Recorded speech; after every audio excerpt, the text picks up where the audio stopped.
Hello, everyone. Welcome to another episode of SEO Fight Club. Just saying hello in the YouTube chat and reminding people to ask questions and suggest topics. And keep in mind that we also have super chats enabled. So if you'd like to rise to the top on the ask an important question, that is always an option. It's optional. We try to get to all questions, but sometimes time dictates that we can't get to everything. So ask early if it's urgent, or super chat so there's a big bright call out either way. And if you do super chat, we use the funds to promote the channel, so that's what it's going to. It's not buying a Ferrari or a Lambo or anything. And other things in the works. Hope to have a new version of Quora out, which means one of the upcoming episodes will be talking about what's new in Quora, just giving you fair warning. So if you hate Quora, just look at the episode title and you'll know which one to skip. But that'll probably be in 2 weeks, I'm guessing. Let's see, anything else to announce? Do you have any upcoming events, Clint? Upcoming, no. I'm speaking at Craig Campbell and Chris Palmer's conference in Vegas. But other than that, all is quiet here. Have you picked a topic for that event yet? I have not. I was looking at the setup, which I actually like. I don't know if you've taken a look at his website, but it's they have speakers, and the speakers will talk in the morning, and then after lunch it's workshops. So you pick your own tracks, and I'm one of the morning speakers. So I think I might steal Terry's thunder and talk about schema and how he sucks at it, and go check his workshop out afterwards, and you can verify it. I might follow up with him and ask if he's having difficulty filling one site or the other, because that could go either way on that. It might be cool to teach a skill instead of give a lesson. Yeah, I think that's what probably I would argue the workshops would be. I mean, if I was doing a workshop and not speaking, I would actually do kind of like hey, bring your laptops, we'll walk through this thing together and do something. You know what I mean? So yeah, versus a presentation where you're just talking at people. So yeah, I have a large corpus of research that I'm hoping to have as a speaking topic in time. But I don't know if that's going to pan out or not. Been testing old school black hat link building method to see if it still works, but I'm still waiting for the test results to solidify or not. You know how testing goes. It's a gamble. Yeah. I guess it makes sense for Vegas. Well, I see Lee's on the list too. He's doing a workshop. I told everyone just avoid him because he doesn't say anything useful anyway. So I agree. I've been telling people this shit for years. So I'm like, and listen to Clint, his testimonial, Lee doesn't know shit. I'm like, there you have it. All right. So let's talk about the recent news. And so, of course, there's a constant thread of updates going on endlessly. I thought one of the interesting stories out there was Google kind of changed their tactics. They had several insiders start spreading doom and gloom and end of the world shit about GPT-5. One Google employee was saying something to the effect of, you shouldn't bring kids into this world. Like it's a zombie apocalypse or something. I don't know. I think it's getting kind of crazy, but I guess if you're playing from behind, then throwing fear out on the field is probably a good strategy for them. What do you think? I've seen there's been like TV shows and news broadcasts and everything talking about the perils of AI, and every one of them, you look at the people, and it just reminds me of the conspiracy theorist nuts that got anal probed in Arkansas. I mean, that's what all those people remind me of. So I just not taking anything that any of them have to say seriously at this point. Is that to my peril? Who knows? But frankly, I think there's just a time suck and just there to get attention based on the topic is kind of how I'm thinking about it. What's interesting is a couple of weeks ago, a number of luminaries in the field signed this thing, which basically said, AI has this catastrophic potential and we need to do something about it, including Sam Altman, at OpenAI. And then later that same week, the EU started saying, hey, we're going to put some constraints, some privacy things, some other things around this thing. We got this legislation we're doing. And, he came out and Altman came out and said, all right, we will do our best to comply. But if we can't, we just won't operate here, which is basically a veiled threat saying if you make it hard, we'll pull out of, we'll take our AI and go home, which is, that setup thing. So on the one hand, we got to do something. On the other hand, if you do something that interferes with our corporate plans, we're out. Yeah. So it's hard to know, where everybody really stands on this and, what the full dangers are. And, I would hope that our leaders have no intentions of, January 2024, turning the AI in charge of the power grid or something stupid like that. But you never know.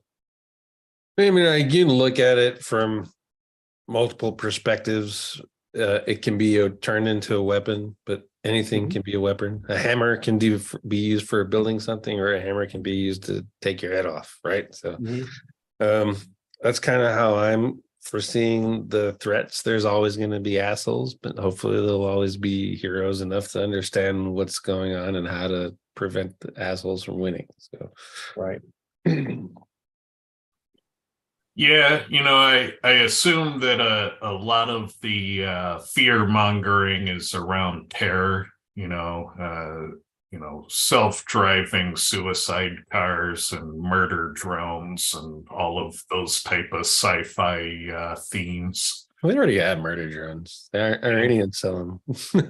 Yeah, and I could see the need for some sort of emergency service capability to disable nearby self-driving vehicles. I don't fully understand that issue, but I could imagine there being an emergency service need. So maybe there's a broadcast kill switch or something that's a felony to use unless you're an emergency responder. Yeah, and there are other things like one of the big things that frequently gets thrown out with AI, with its widespread use, it could be used for disinformation. And I'm like, you think disinformation didn't exist in scale before AI? Yeah. Come on.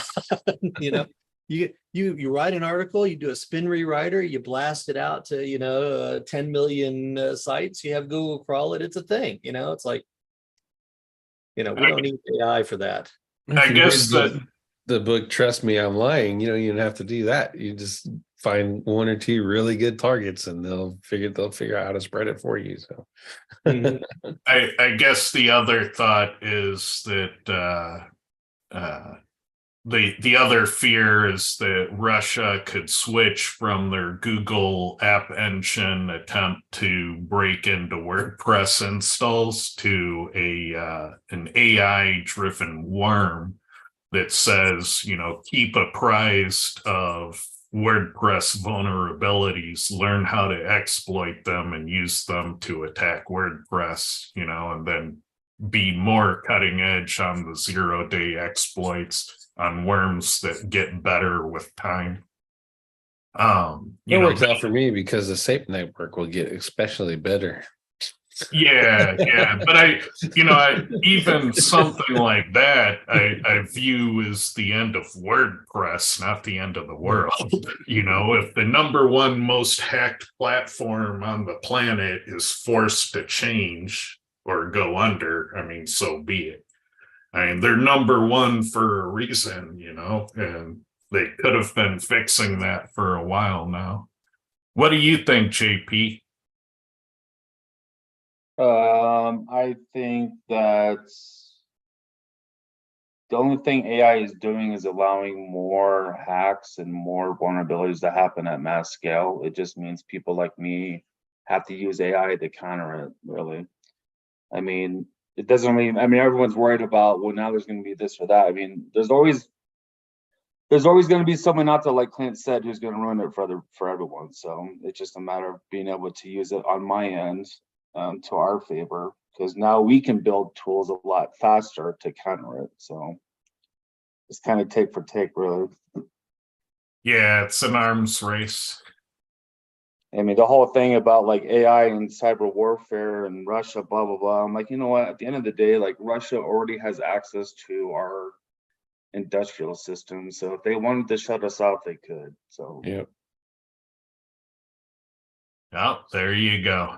You're afraid of the wrong things, which is usually the case. Like if you look at any point in time, everyone was usually afraid of the wrong thing. I mean, most cyber like warfare, it's basically just a big DOS attack. They're just trying to take down news outlets and industrial systems. So that's basically what it's going to be. Now we can just do it quicker and faster and, cover a much wider range. But again, it's all about how you use it. And based on our current status of the news these days, I mean, would that really be a bad thing if someone took him down for a couple of weeks? Probably not. Well, I'm like, please do.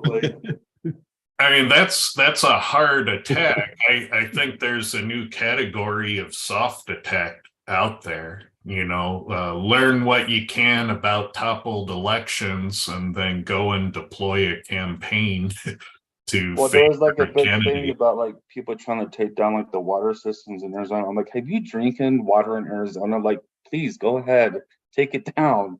The water tastes like crap anyways. So it's like, but again, fear causes things, and one person spreads one thing and it gets spread across another, and by the time at the end of the cycle, it's completely different than what someone said originally. So Yeah. don't believe everything you see.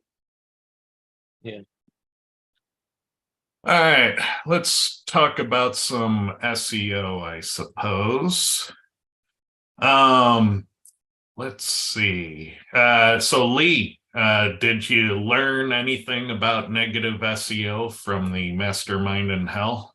Oh, I might have learned a few things from some of the people here. I mean, Terry spoke, you spoke, JP spoke. There was some good stuff there. I think there was some that was presented, by the speakers, and of course, going to dinner with everybody, going to the bar afterwards. There's always the opportunity to deepen your understanding of the methods and exploits. But I thought it was interesting to see some of the common threads throughout the presentations. For example, entity poisoning.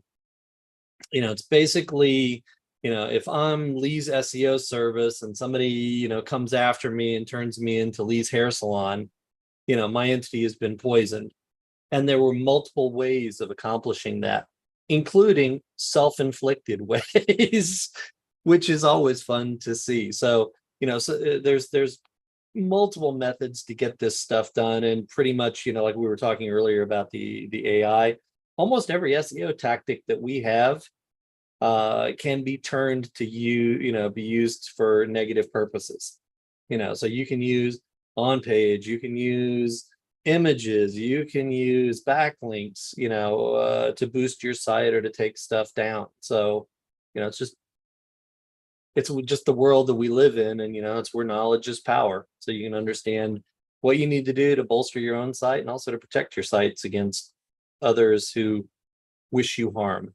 Well, and to protect yourself from yourself, because like in my presentation, I had a very simple goal. Show that negative SEO is more than just spammy backlinks. Show some of the things that people are using against websites, which is really kind of uncommon. You kind of have to be a worthy target, and most websites aren't worthy targets of that type of campaign.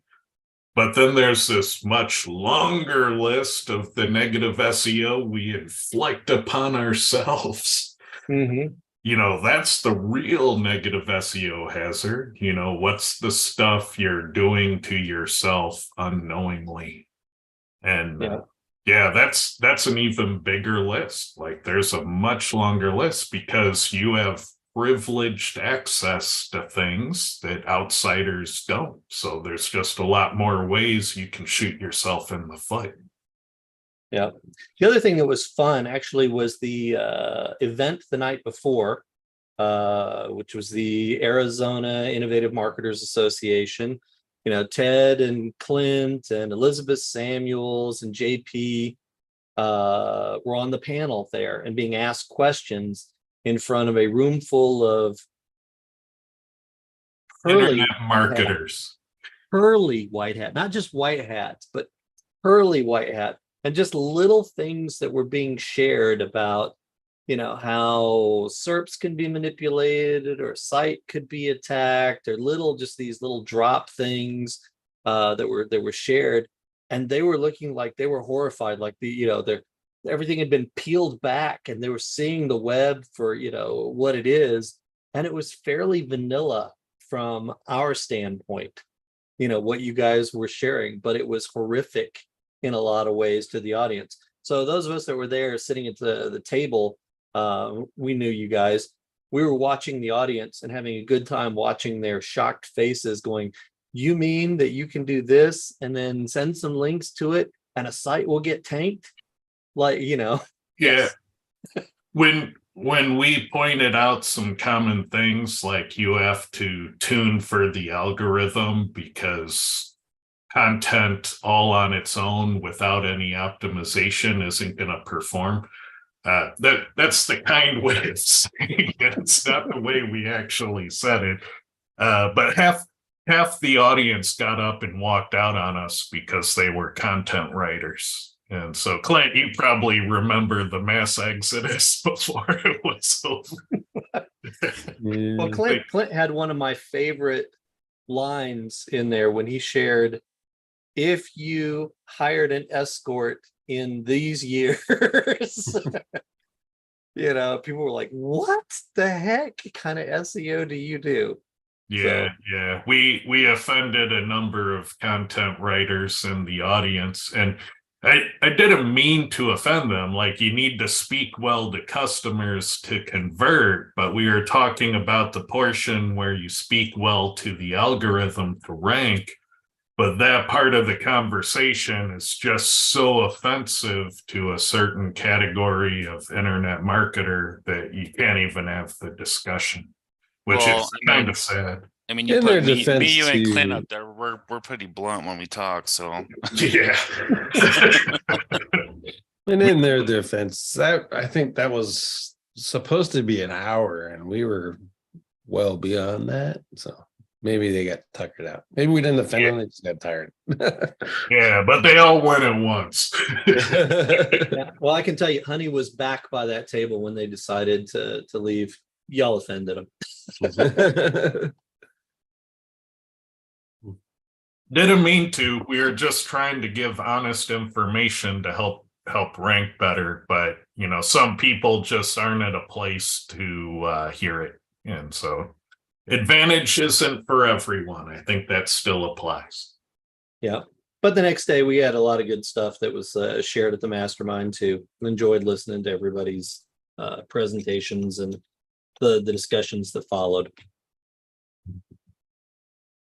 All right, let's see if we have some questions here. Let's see. Cecilia is waiting for Clint to be triggered. Clint's almost never triggered. And he has opinions on things, and he has no problem letting people know. But I almost never see Clint triggered. He's always been in control. Let's see. I'm gonna take that as a challenge. Hold on a minute. Give me a minute, Clint. Yeah, like I've never seen Clint like lose his shit where he's just ranting in pure anger or something. Like I've never seen that, not even once. You were never deployed with me either, so. Yeah, that's true. I'm not saying you're incapable of it. It's just not common, you know. And you know, even when he's short with people who are annoying him, he still maintains a lot of control. Not me though. I lose my shit. I like have to unplug for a couple days because of something somebody said on social media. I'm like, you know, screw it. I quit this industry and run away and cry, and then I come back. That's why do you think I've left like 6 times in the last year? Yeah. Let's see. Any sense to include the keyword in the file folder name? For a long time, that was a WordPress tactic. You'd rename your assets folder to have the keyword, and it would increase your keyword count on page astronomically without visually changing what's on the page for visitors.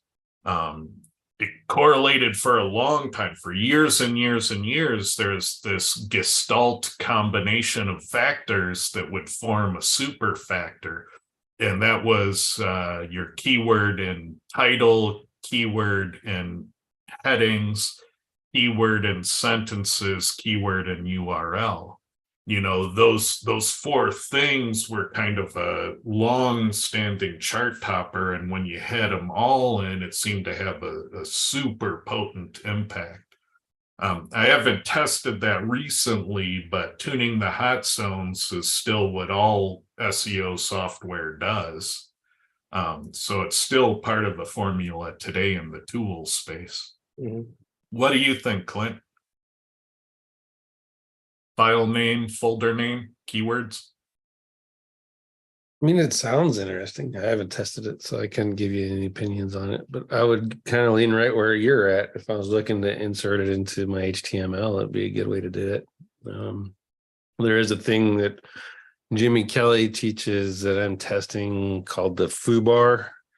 And essentially it's creating a folder for a top level term, and then on that folder page linking to your money pages, and then sending all your traffic and your backlinks to that and ranking.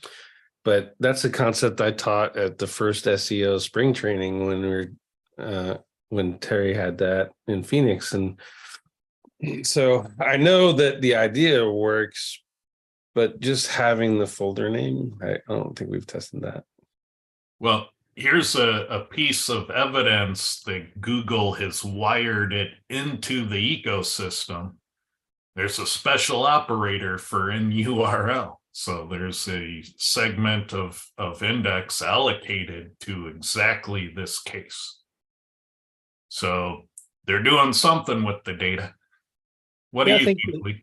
Well, I was going to say the first time I saw that was probably about 3-4 years ago. You were doing a Fight Club episode, one of the let's just walk through the SERPs and see. And in DUI Lawyer Los Angeles, I think the #1 ranked site, their assets folder's name is DUI LA. And you know, that was the first time that I saw that particular thing there, and they're still ranking well. But I've seen in a few competitive SERPs where people do it. Now, whether that's the reason that they're ranking well, or whether it's the other 900 SEO things that they did, you know, I can't tell you. But well, there's more than one way to rank a page, and everybody seems to lose sight of that. Like, you know, it's ultimately everything boils down to a ranking score. And then Google is stack ranking the results based on a ranking score. And there's many paths to influence a ranking score. And so some people will get to the top a different way than you'll get to the top. And this might play a part, you know. Mhm. And I know in the past it has played a part. I haven't tested it recently. I think a lot of these shenanigans are now less impactful than they used to be, would be my guess, based on Google's zoning updates on what parts of the page can boost and what parts can't. But I haven't retested zoning. I haven't retested this specifically, but there is a long-standing precedent that this was impactful in the past.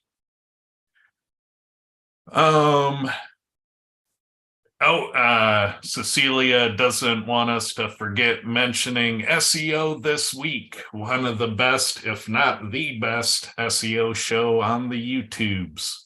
Highly tactical, backed by SEO Intel's testing information. Another Q&A one. Yeah, if you're not watching SEO This Week, be sure to check it out. Search for it by name. High quality production. It's better than Dre's show, right, Dre?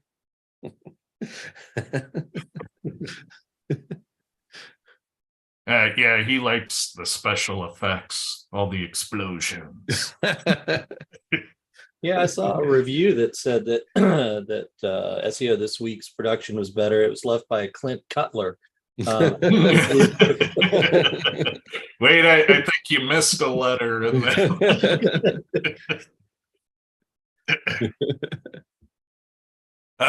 Let's see. 2 years ago, I renamed a page and updated links to it everywhere. So renamed is interesting. Does that mean you changed the title, or does that mean you changed the URL? Because one of those is fine. One of those is really fucking bad. So no external backlinks to this day. Google still shows, the old URL. Yeah, see, old and new URL fighting in the SERP, and that can last forever. You have to change the URL in the primary nav. You have to change the URL in the content links. You have to change the URL in the sitemaps. You have to change the URL in the RSS feeds. You have to change the URL in your pay-per-click advertising. You have to change the URL everywhere. Schema, URLs. You have to. Yeah, do not ignore a website for 2 years. I mean, I have never, ever heard of. I've heard of like 6 months. I've seen dropping out and changed, but I've never seen 2 years, unless you just straight up changed it and then I did all the things and then went off to do something else and then went back 2 years later and like, oh, that's weird. Yeah, never seen a page that's left sitting there for 2 years. So it does that. It can do that if you failed to be strict about the new URL versus the old URL. If you leave the conflict out there, the conflict will continue on. And so the fact that it has gone on for this long means you missed something out there that's letting the conflict live on. Chronicle's still the old URL. Yeah. Something out there is lingering on, causing Google to not migrate to the new. And so you need to go through literally everything, your HT access, everything. And you might even analyze your web server web logs and find out, is it coming from your web 2.0 profiles? Is it coming from your link building tiers? Is it your PBNs? What something out there is causing it to linger on. And that's why I tremble in fear every time somebody says they want to update the URLs. Like, it's literally the biggest no-no in SEO, and people do it every 2 years just because they want to modernize and have snazzy features and look and feel. I would also recommend you just check your sitemap real quick, because sometimes some of the sitemap plugins when you change the URL, they'll write the new one, but they don't overwrite the old one. So they're both still there. And when Google comes to your sitemap to say, hey, what kind of pages you have? It's just the first thing they see. It's one of the first things they see. Yeah. All right, let's see, where was I? All right.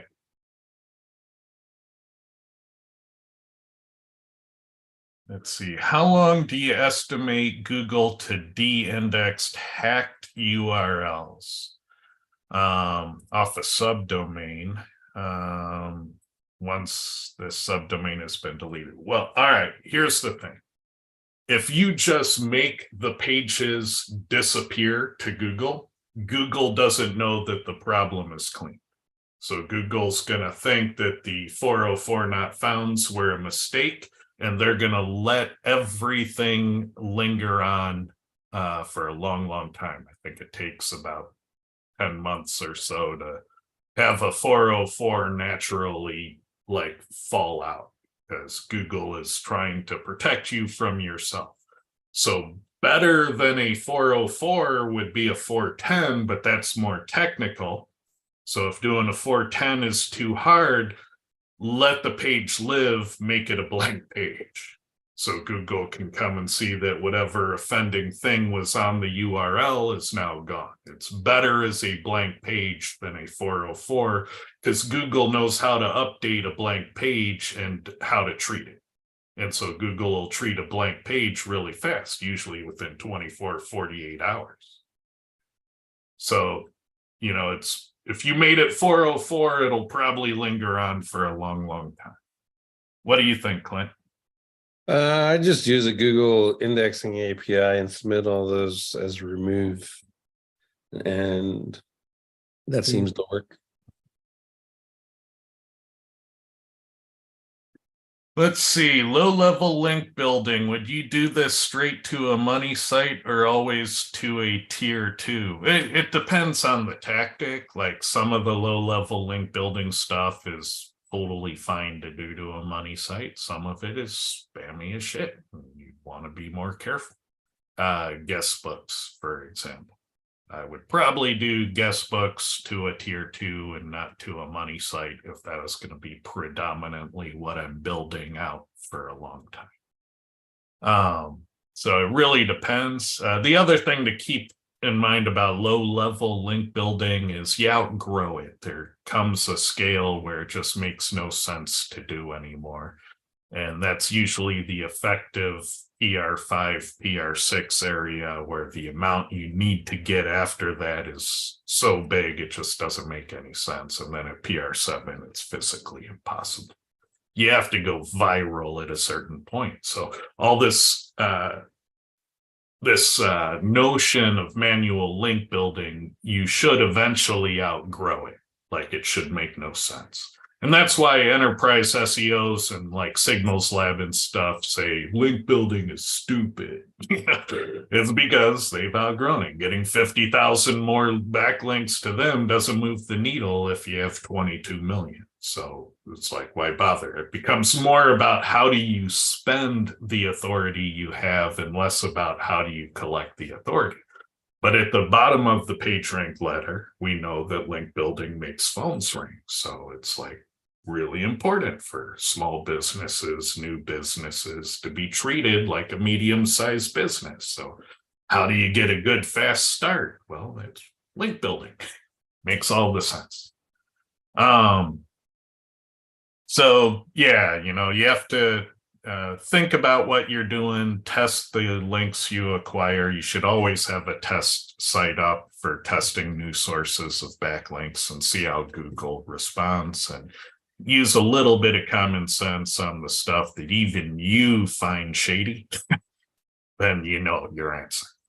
What do you think, Clint? I know you have very low thresholds. You view all links as practically good.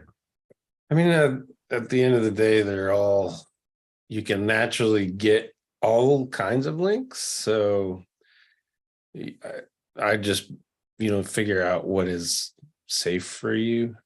and i.e. safe in the business sense. Like if the site fraud is, am I going to lose my my my livelihood versus this is a website that I can churn and burn in a year and I don't care. And that's really my threshold of where I can build and where I can't build links. So Yeah, I think will this upset the client is probably the bigger question.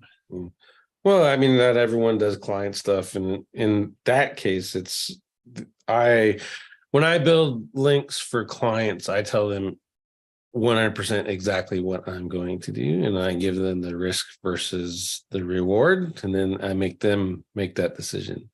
So they're not picking the types of links, but they're understanding and fully on board with any risk versus reward that might go along with that. But for the most part, I don't offer anything to them beyond PBN stuff. I mean, I'm not going to point SAP links at a client's website. I don't care if it's their permission or not, right? But so two perspectives for sure.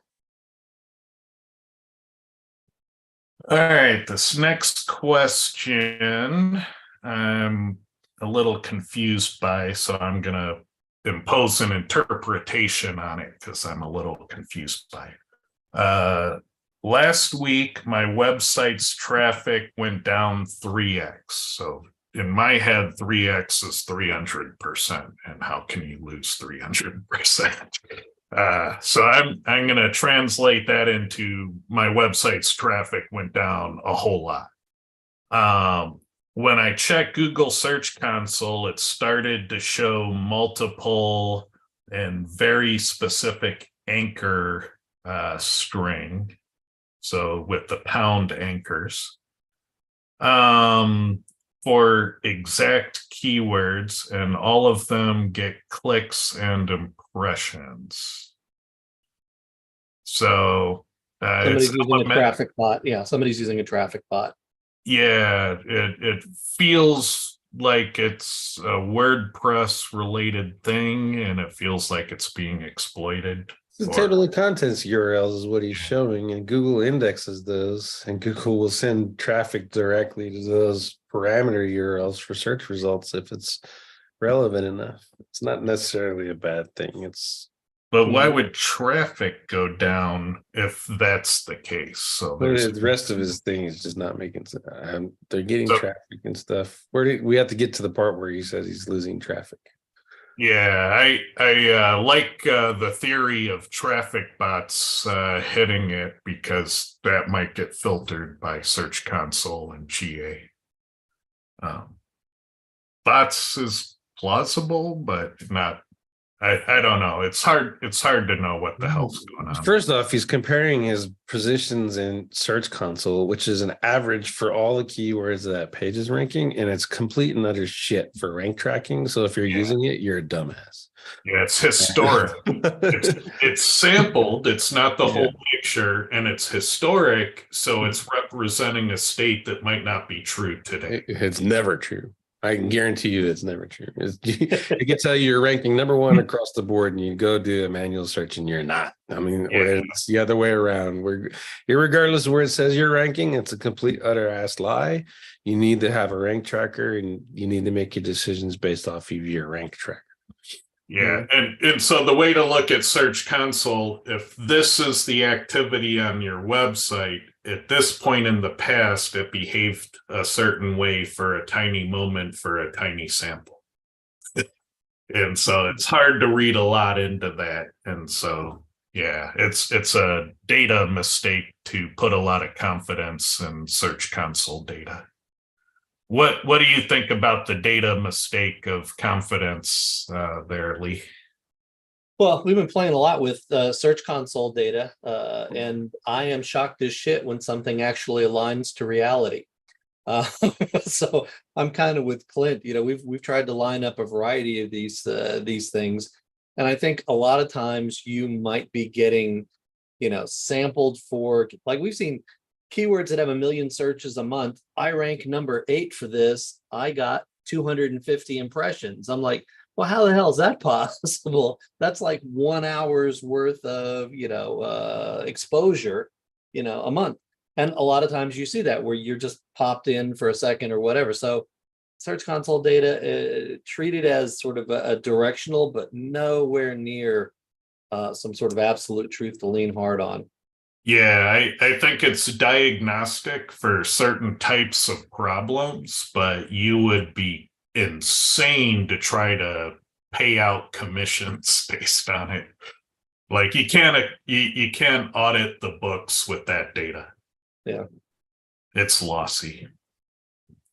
And earlier, I'm going to agree. Clint is correct. You know, there's a lot of those table of contents links that get anchored and traffic gets sent to them, or they get ranked and you get traffic sent to them and all that sort of stuff. And it's good, but it's less common for SEOs than fucking around with the traffic bot and, you know, screwing up your own site. So that's where I went. My assumption went there a different way than Clint went. He goes on to say that if I search for a query on desktop, everything seems fine, but on mobile, I land on a table of contents section. That might have to do with how your responsive design is set up and what you're opting to show and not show based on viewport and media queries. And so if Google is picking and choosing based on what's displayed, you know, based on how that's implemented, that might be the thing. There are safe ways to do that. There are unsafe ways to do that. So maybe look at your responsive design. If it's handled largely by JavaScript, for example, then that might be part of the problem. Elementor, it's trash anyway. All right, let's see. Yeah, I mean, he's asking how to solve the problem, and I think you need to get a technical SEO in there to kind of diagnose the situation, because we're guessing based off of questions without even looking at the site or any data.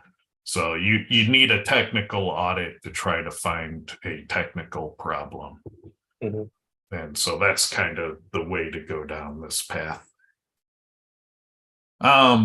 Let's see, I'm starting to feel a buzz on directory sites. You know, I've had a lot of that bouncing back at me. A lot of people saying, hey, I'm building directories. I'm trying to get into directories. I'm trying to do these things.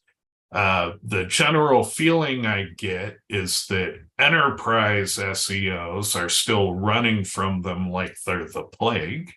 So if you're counting on big businesses wanting to buy a listing in your directory, I think that's a poor choice. But I think smaller businesses are a lot more open to them. So, you know, I think there is a market opportunity there, but it's kind of niche and depends on the industry. What do you think about directory sites, Clint? Google obviously shows a preference for them in local search. But they do take a lot of time to maintain and build and maintain. Did I mention they take a lot of time to maintain and be accurate? And if you're not maintaining them and keeping them accurate, then you're wasting your time because Google will never rank them.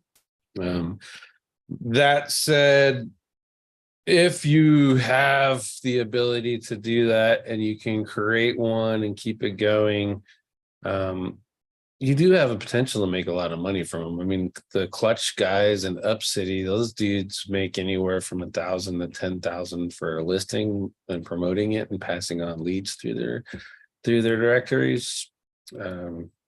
Angie's List, Home Advisor. I know the answer to this question, but I figured I'd ask you the question just so people know. Do you think getting a directory plugin for WordPress is enough? Just getting one? I mean, yeah. Woohoo! I have a directory. No. Yeah, no. There are some. I mean, if you're just like, let's say you're in a city, like I'm in Yuma.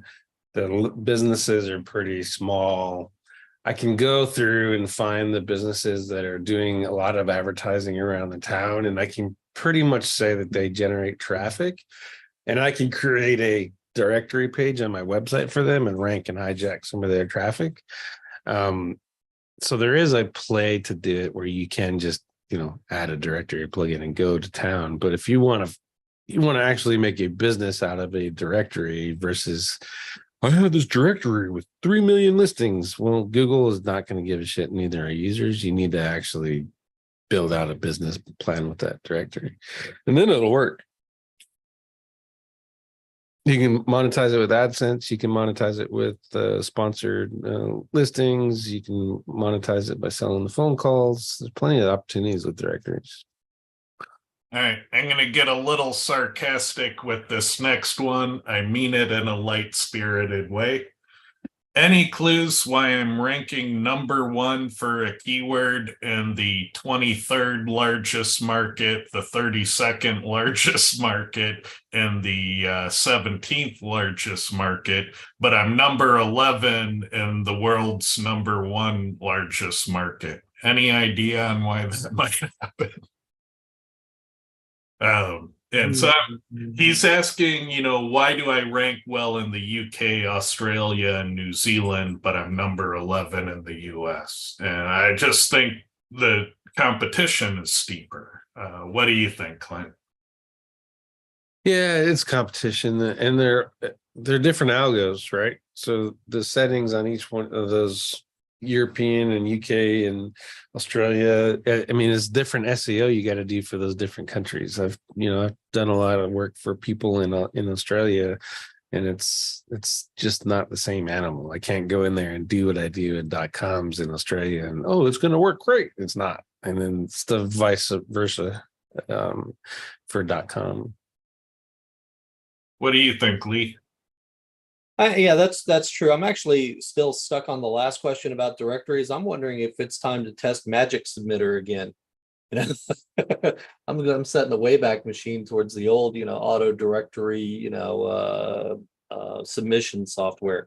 But yeah, I mean, they're all different. There's pieces of the algorithms that are common to all those countries, but they're different markets, and so you're going to have different competitive factors and different levels of competition. You're going to have to optimize them all a little bit differently.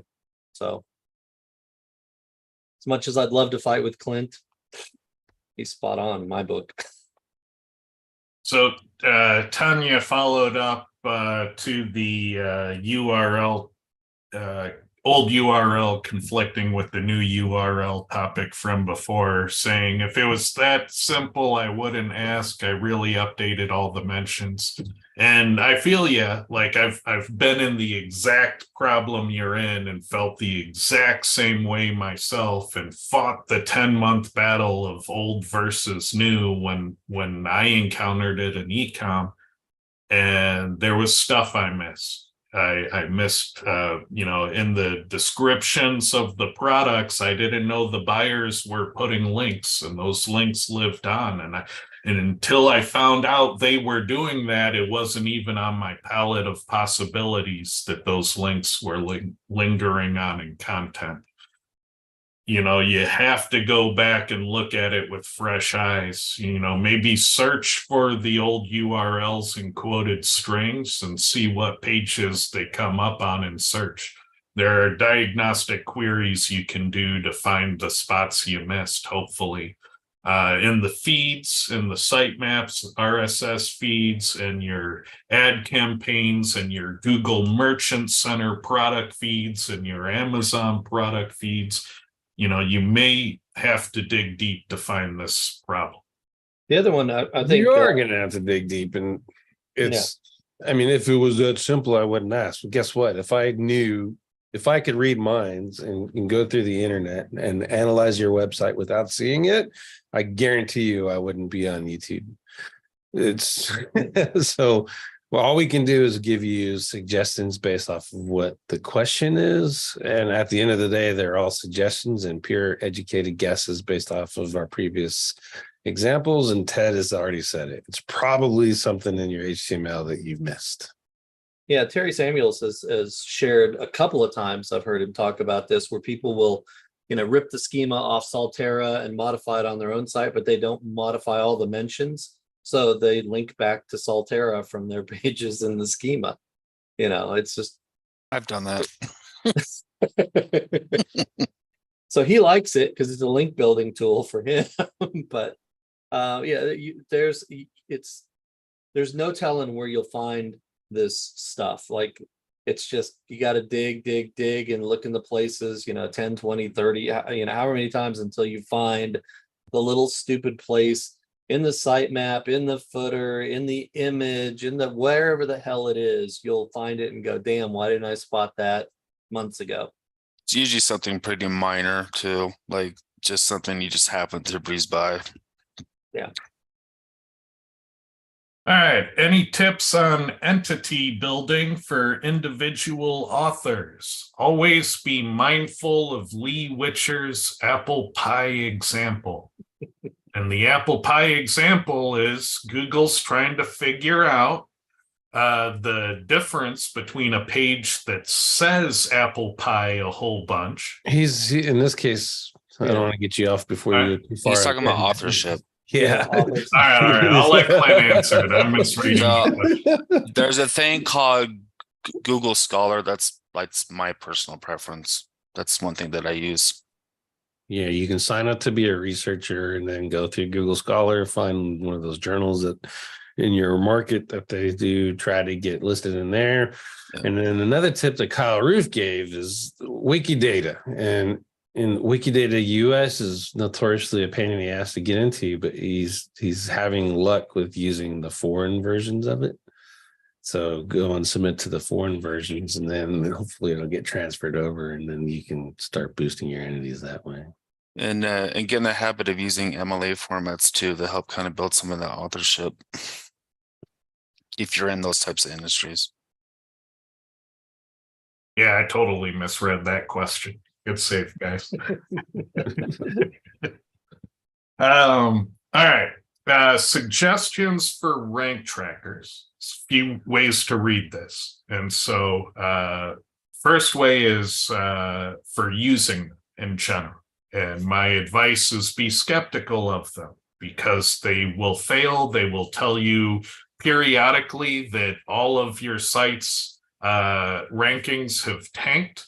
And when you go manually check search, you will find in those events that many occasions, nothing has changed at all. What ends up happening is Google changes the HTML of the search results, and all these tools that parse search results and report on rankings break. And they say, oh, nothing's ranking because they parse no results. So you need to be skeptical of rank trackers. Problem 2 with rank trackers is they constantly use a sample size of 1. And we know that when we check the rankings 10 times within a minute, that your rankings will be volatile within the time frame of 1 minute. So if you get a sample size of 1, that might be a good roll of the dice. That might be an unlucky roll of the dice. That might be an average roll of the dice. And I've seen it all too often that SEOs will refresh their rank tracker until they get a good roll of the dice. They'll screenshot it. They'll send it to the client and say, look what a good SEO I am. And then the client will go and run the search and see that you're actually still at number 22 and fire you because it took 6 weeks to, get to 22, which might be worse than where you started. And had you gotten a good sample of the rankings, you might have been able to say, hey, 60% of the time you're number 7. Client would have known to check a few times to see what you're seeing. The game you want to play is you will always want to place the odds bet on what somebody else is going to see when they try to search for the page and the keyword. And so you need to treat your rank tracker carefully, especially when doing client SEO, because you'll give the wrong impression. Any thought on rank trackers, guys? I think, just the concept tools lie, and everybody's looking for the rank tracker that gives them an accurate stake in the ground. And there isn't one because there's no stake in the ground. Google is a volatile system.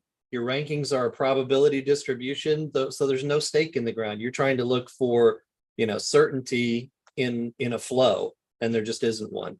So What do you think, Clint? There's a follow-on to Scott is like, what's the most accurate one? And I think you guys have pretty much nailed it. For me, I use SEO Power Suite's Rank Tracker. I've tried Nightwatch, AccuRanker, Microsite Masters, SERP, Agency Analytics. If you want to lose clients, use Agency Analytics because those guys are the slowest to respond to changes in the HTML and will tell your clients for like weeks on end that all their traffic has disappeared. Versus SEO Power Suite, those guys, they're on it. They're not as fast as like Ted would notice something when he had the testing tool running. It would break and then Ted could adapt to it quickly, but they're still pretty fast. So I pretty much use SEO Power Suite exclusively for rank tracking. Yeah, they charge you for the service of keeping the parsers up to date. And that's why they're probably one of the better, is they're financially motivated to keep on top of it. Yeah. Know the limitations, that's the thing. All tools fail. If you understand how and when and why they fail, you don't have a lot to fear. But if you just blindly trust things, you have a lot to fear. All right, let's see. Our homepage ranks instead of our intended page. So homepage, internal page cannibalization.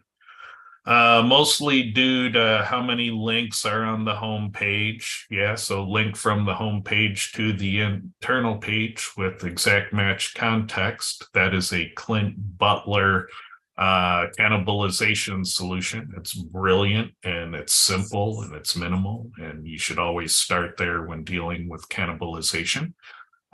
You're hoping to avoid the other route, which is detune the home page and tune the inner page, which is more work and can be more precarious. But yeah, ultimately, you don't want to rank the home page for lots of important keywords, because what we ultimately see for things like law firms, they'll get all their most important keywords on the home page. They'll be ranking top of page 2 for dozens of amazing keywords. And when you go for the gold in any one specific keyword, you sink all of them. And you don't want to be in that fragile house of cards. So you want to try to get as many keywords onto inner pages as you can, because then you can aggressively tune for them and maximize the overall amount of #1 rankings you have. So if you want to play the game where you're maximizing #1 rankings, you kind of have to spread the keywords to inner pages. It can't all be home pages and all be #1. That's too hard to do. Any thoughts on that? Nope. No more thoughts on that. All right. How do you go about capturing state-specific traffic on a SERP? An e-commerce site serving audiences in California receives more traffic from non-California regions, which doesn't contribute to revenue. So I'm trying to think of a product where that would be the case. So selling, let's say, California state flags. So those tend to sell really well in California, and they tend to sell poorly in Florida. Unless they're burning them. So you got a situation like that. That's You're a ranking tough for one. the wrong keywords.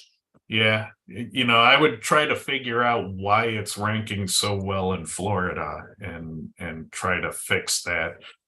I know in your campaigns you can target regionally, but in SEO, if it's a national keyword, you have less control over it. So,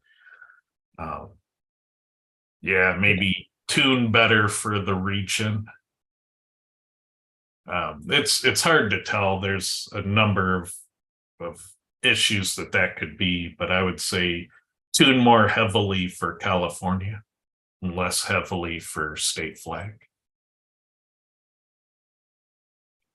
What is entity poisoning? I thought Lee did a good job of explaining that. You want to take a quick second crack, Lee?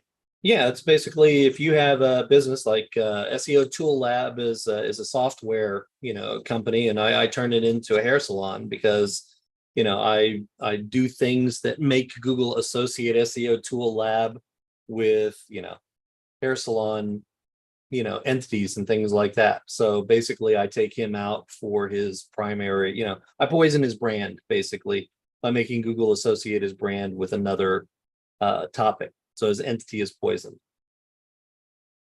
Used to be you could do that shit with like, I'll send you, a million Viagra links, and all of a sudden, you're no longer a software provider, you're a Viagra, vendor, and that doesn't work like that anymore.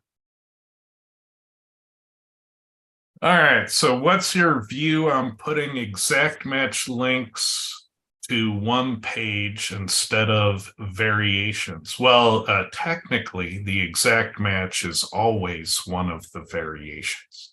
So if you're talking in a Quora context, if you look at the words that Google is making bold in search, the exact match is always one of the bolded terms. So I'm personally fine with it. It's a problem of scale is my understanding. As you grow out your link building campaigns and things like that, you need to diversify the anchor for safety. But at small scales, I often get away with just using exact match, but it's usually like one and done type scenarios. So if you try to do a lot of it, you gotta diversify. What do you think, Clint? I use exact match until it stops increasing the rankings, and typically that coincides with the test that we did. Every domain has this set of internal links you can get to a page before it just stops working. So you need to figure out that number first, and then if it exceeds, and then figure out your exact match anchors. Typically, I always find them to be the same. So digitally, for example, I can build 5 internal pages to another page, and it'll rank. And then I build number 6 and it just stops doing anything, regardless of the anchor text. So you need to figure that out for your website. And then the answer lies there for you. Any thoughts, Lee? No, I mean, something like that, I would keep building the exact match until, something blows up, and then throw your variations in, find out where that threshold is. If you can, if it's not, don't do it on a client site necessarily, but, that's why you should always have some sort of test sites where you can, try stupid stuff and have it not impact your wallet. Is it true that in your money or your life niches, it's better to cite a writer with a degree, mention degree, and author schema?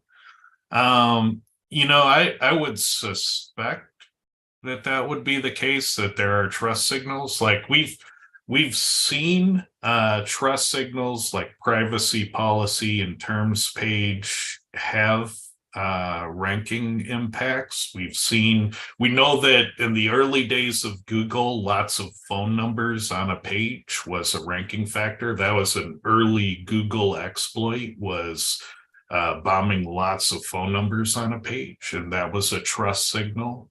Addresses currently in local, put an address on the page type of thing that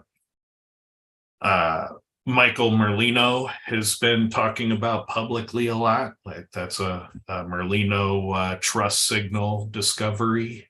Those things happen, and so I would imagine that that those credentials that are in public databases and have legal implications if you misrepresent, I would imagine Google is onto those. And those two would be a trust signal. What do you think, Clint? I don't think it's as evolved as that. Like, like Jordan pointed out, you can get on the Google Scholar, and now you're a cited author in a market, and then you get some backlinks, and those backlinks are telling Google that you are a trusted cited author.